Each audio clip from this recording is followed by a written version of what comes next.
All right, guys, let's make a quick video here. I saw that the Fed, the Fed has decided to pause rate cuts. I guess old Trump won't be too happy. Stock market actually dumping right now, as well as Nvidia. You know, it's funny because like 10 minutes ago, I'm like, oh, they must have done the right thing with the rates because Bitcoin is actually pumping 104 for Bitcoin. I mean, Bitcoin is just kind of doing its own thing. Normally, with the stock market dumping, not having the rate cuts, Bitcoin will be dumping with the stock market, unless I'm missing something here. But we're getting a little bit of pump on Bitcoin. We got XRP at 309. I mean, really the same old stuff. It's mainly a Bitcoin pump right now. But your altcoins are actually holding on decently. I know people are bitching. Everybody's always bitching, like, oh, we're not in alt season yet, blah, blah, blah. I don't know. I mean, a lot of the altcoins have already pumped a lot. Yeah, I mean, we're not in the parabolic phase. I'll give you that. But if you were in some of these altcoins like Solana, you've done quite well in some of these AI coins. So we really can't complain. So overall, right now we got Bitcoin pumping. I want to talk about the big news of the week.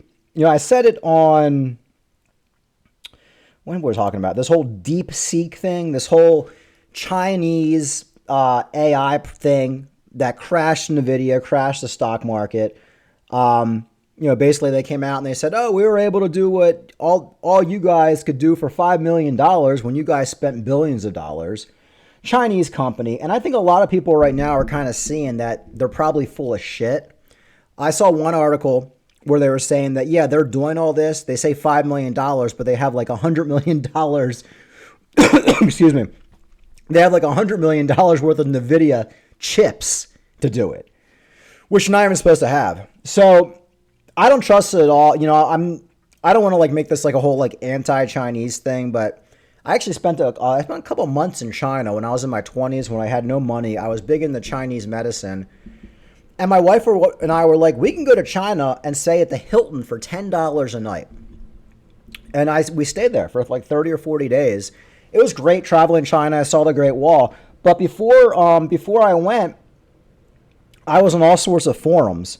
And I'm like, oh, what to expect from China? I've never been there before. It's going to be crazy, blah, blah, blah. And every single person on the forum who was an American or a Westerner living in China, they're like, yeah, Mike, you're going to be swindled within the first day you're there. And I didn't even know what swindling was. I'm like, swindled? What do you mean, like ripped off? And they're like, yeah, you're going to be swindled.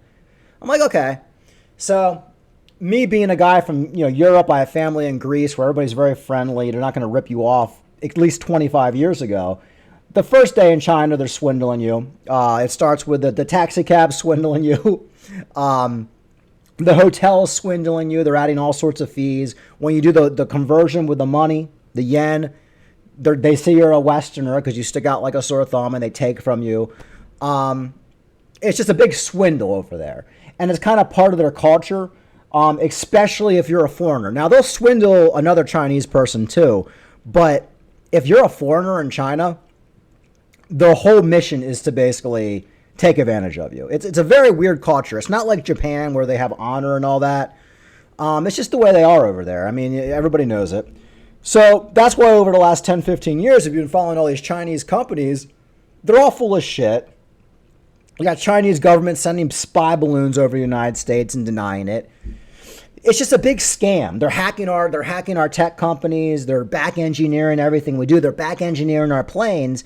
So anybody who's spent any time in China, and again, I like the Chinese people. I think Chinese medicine's really cool. It's more like when you deal with the corporations and the government over there, they will try to take advantage of you because it's part of their culture. It's like it's not frowned upon to scam somebody who is not Chinese.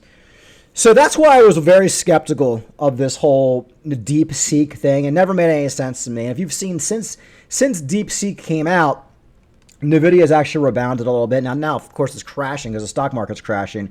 But even Elon Musk came out the other day and he's basically saying there's something sneaky here. I'm going to play a little bit of that.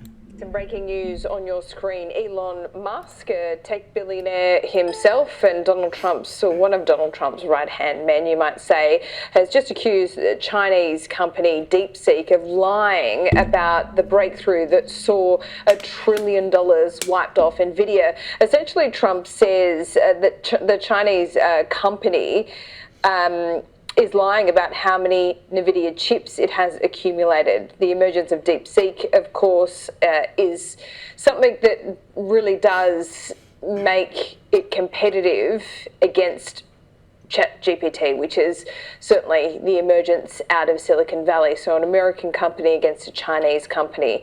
We'll see where the market goes on that today.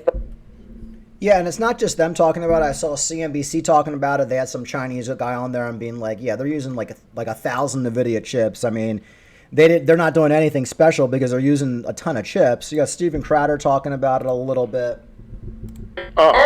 What that's? Hold on a second. It involves the Chinese. Oh, correct. I'm just kidding. And as you well know, the Chinese are up to something. They're always up to something, and it's usually not good. So, this story may seem a little bit complicated, and it is for me as well, because obviously I don't work in tech. I don't fully understand, the inner workings of AI. But let me just give you a little bit of a recap here. So, since ChatGPT, it dropped in 2022, AI has actually helped increase the market cap of the top 7 tech companies by $10 trillion. Ooh. And so when you talk about wealth transfer, and just to be clear, I don't care about so much the wealth gap, I care about poverty. But that's in a traditional free enterprise sense. You really are kind of looking at a tech oligarchy to some extent now, especially when they receive favors or favorable treatment from the government. So the companies include Alphabet, right, which is Google, YouTube, Amazon, Meta, Apple, NVIDIA. $10 trillion. Jeez. Now there's a new Chinese company, DeepSeek, and they're what they used to call a disruptor. Remember everyone when that used to be the tech pitch? Yeah. Well, we're going to disrupt toothbrushes. I didn't think it needed disrupting. So here's the thing. Either they are telling the truth, and they have just incredibly, at a rapid pace, surpassed what these giant companies have been able to do. In which case, it's the first time, certainly in the technological arms race, that the Chinese have out-innovated the Western world. Which is concerning, especially considering their alliances and, of course, their never-ending allegiance to communism. Or, if they're being dishonest, which some suspect, and they've pulled the wool over our eyes, and that means that the Chinese have been powerful enough to crash the markets, and again, all paths lead to, we have to be concerned with an adversarial government like the Chinese. Does that make sense? And that's pretty much what I said 3 days ago when I made my last video. At the end of the video, I said I wouldn't be surprised if China was just trying to crash our markets. It doesn't matter if it comes out in a week that this whole DeepSeek was fake. The markets have already been crashed. Okay, DeepSeek, fuck you, get out of here, you're a scam. Okay, what? And they go away. You never hear from them again. It's a Chinese company. You can't do anything about it. You can't send anybody to jail over at DeepSeek. And they crashed our markets. They got away with it. A bunch of Chinese investors probably came in, bought a bunch of Bitcoin, bought a bunch of AI stocks, bought a bunch of NVIDIA, and DeepSeek just goes away. And like I said, because of my experience in China, it was a long time ago, but just studying the culture for a long time because I wanted to be prepared for my trip. Almost 2 months in China I spent, and it was a town called Changsha. We were in Beijing, we were everywhere. That they will swindle you. That's what they do. They are swindlers. And, doesn't mean they're not good people over there, but you're basically a prey. When you go to China, you're prey as an American. They do not care about you, and the whole goal is for them to take advantage of you. So, they're not going to kill you. They're not going to rob you because they have very strict penalties on that over there. But they will swindle you by taking fees and overcharging you and pulling the wool over your head to try to basically take all your money. So that's what I think is going on. I could be wrong. Maybe it's a company that's legit and maybe they did all the right things. But if you look at any Chinese car manufacturer, all their cars suck. The cars get an accident. They crumble like aluminum tin cans. Everything Chinese made sucks unless it's being overseen by an American company for quality control. Anything actually built in China that's not overseen by an American or a Westerner to make sure there's quality control is junk. We know Temu. The site Temu, right? You buy anything over there, it blows up the same day. So I think it was all bullshit. And if you see the markets came back yesterday, the only reason the markets are dumping right now is because of the whole Fed thing. I don't know why Bitcoin's pumping. Maybe I have it backwards. Maybe Bitcoin pumps in this situation, but I kind of always thought if they're not cutting interest rates, Bitcoin just dumps with the rest of the market. But Bitcoin kind of does what it wants to do. Anyway, my point being, I think it's all bullshit. And I think it's going to come out in the coming weeks that it was all bullshit and people are going to be mad about it. But the Chinese investors already bought their Bitcoin at 98,000. They already bought their NVIDIA. They already loaded up. And it's going to be just like, okay, swept under the rug like it never happened. And that's, like I said, I think I could be wrong on that one, but we'll see. So what else is going on? I saw blah, blah, blah.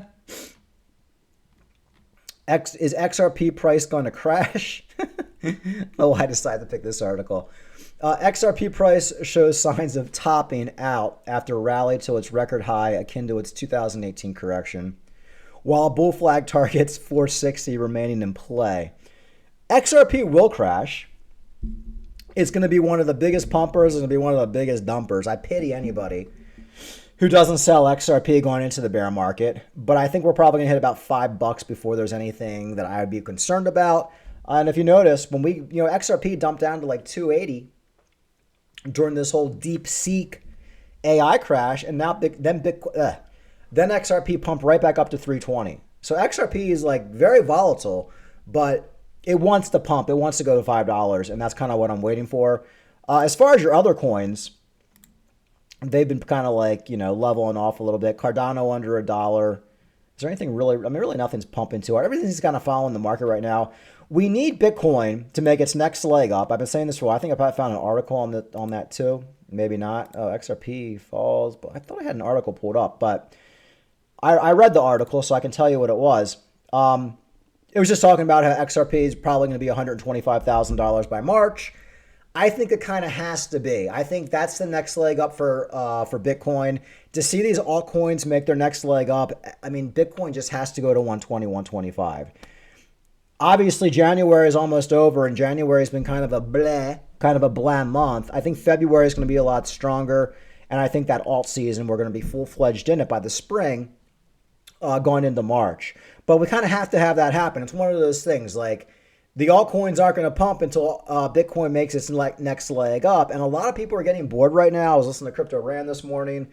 Just a lot of YouTubers are just bored. I'm kind of bored. I mean, I have other things to do. I don't obsess on. Actually, I always think myself, like say I had like a YouTube channel where I actually let's say I was making like 50 grand a year, 100 grand a year, showing shit on YouTube, talking about Bitcoin. I'd be miserable. It's a horrible life. I mean, making YouTube videos about Bitcoin where you have to do it every day and you have to come up with news and you have to shill something, you have to have your sponsor. It's such a loser existence. All these guys. I mean, like Benjamin Cowan, what a loser existence. Just have to shill Bitcoin every day. The guy was a former NASA scientist. Now you're shilling Bitcoin on YouTube. Now, a lot of these other guys, they were lowlifes anyway, living in their mom's basement. They were working at Starbucks. But I can't imagine having a degree, a PhD, and your life is basically shilling Bitcoin because it's boring. I mean, you got the bear market where nothing happens. You can just make it, you don't have to make a video for 6 months. In the bull market, yeah, you're going to have times where you want to make a video every day because there's like crazy shit happening. But I'd hate to be in a situation where if I'm not pumping the markets properly, nobody's going to buy my course. Nobody's going to watch my videos. It really is. I mean, I don't know. Maybe I'm just somebody who's used to going to work every day. I have my own little business and everything. But when I see these guys now, I can hardly even watch them. And a lot of these guys are getting really, really desperate because they have no other sources of income. And they're just trying to put out hype. I saw that Crypto Ran. He's like, well, we might not have much of an alt season, but I'm going to teach you how to trade. So basically what he's doing is everything's kind of boring right now. So he's like, well, I have a trading channel anyway. I'm just going to bamboozle everybody into trading right now. So my Bybit sponsors don't get mad at me because clearly all these exchange sponsors are mad at Crypto Banter and all these guys because nobody's really in the markets right now. Anyway, guys, so that's what's going on. It's kind of a boring time. January is actually usually kind of boring. We are pumping a little bit right now. We'll see what happens, but we need to make that next leg up for Bitcoin. Until we get to $120,000 Bitcoin, I don't see anything really exciting happening. So we're kind of in a waiting period right now. But guys, Bitcoin's over $100,000. We really can't complain. I think this whole DeepSeek thing might be a scam. I'm losing my voice, so like and subscribe.